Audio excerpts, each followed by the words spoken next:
16ನೇ ತಾರೀಕಿಂದ ಬಿಜೆಪಿ ಅಂತ ಪ್ರಯತ್ನ ಯಾವಾಗ? ನಾನು JDS ಓಡಾಡ್ತಿರೋದಕ್ಕೆ ಸ್ವಾಗತ ಮಾಡ್ತೇನೆ.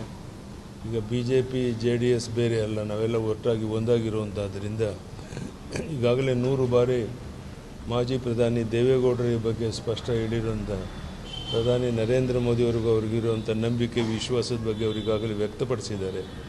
ಹೀಗಾಗಿ ಬರುವಂಥ ದಿವಸದಲ್ಲಿ ಕೇಂದ್ರ ಸರ್ಕಾರ ಏನು ತೀರ್ಮಾನ ತಗೊಳ್ತದೆ ನೋಡಿಕೊಂಡು BJP JDS ಒಟ್ಟಾಗಿ ಮುಂದೆ ಹೋಗಿ ಹೇಗಾದರೂ ಮಾಡಿ ನಾವು ಸರ್ಕಾರವನ್ನು ಇಳಿಸಬೇಕು, BJP ಸರ್ಕಾರ ಅಧಿಕಾರಕ್ಕೆ ಬರಬೇಕು. ಆ ದಿಕ್ಕಿನಲ್ಲಿ ಏನೇನು ಪ್ರಯತ್ನ ಬೇಕು ಅದೆಲ್ಲವನ್ನು ಮಾಡ್ತೇವೆ. ಇದರ ನಡುವೆ ಕುಮಾರಸ್ವಾಮಿ ಅವರು ಮೊನ್ನೆ ಮಾತಾಡ್ತಾ ಅಸಮಾಧಾನವನ್ನು ವ್ಯಕ್ತಪಡಿಸಿದ್ದಾರೆ.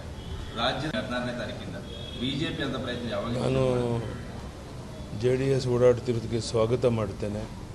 ಈಗ BJP JDS ಬೇರೆ ಅಲ್ಲ, ನಾವೆಲ್ಲ ಒಟ್ಟಾಗಿ ಒಂದಾಗಿರುವಂಥದ್ದರಿಂದ ಈಗಾಗಲೇ 100 ಬಾರಿ ಮಾಜಿ ಪ್ರಧಾನಿ ದೇವೇಗೌಡರ ಬಗ್ಗೆ ಸ್ಪಷ್ಟ ಹೇಳಿರುವಂಥ ಪ್ರಧಾನಿ ನರೇಂದ್ರ ಮೋದಿ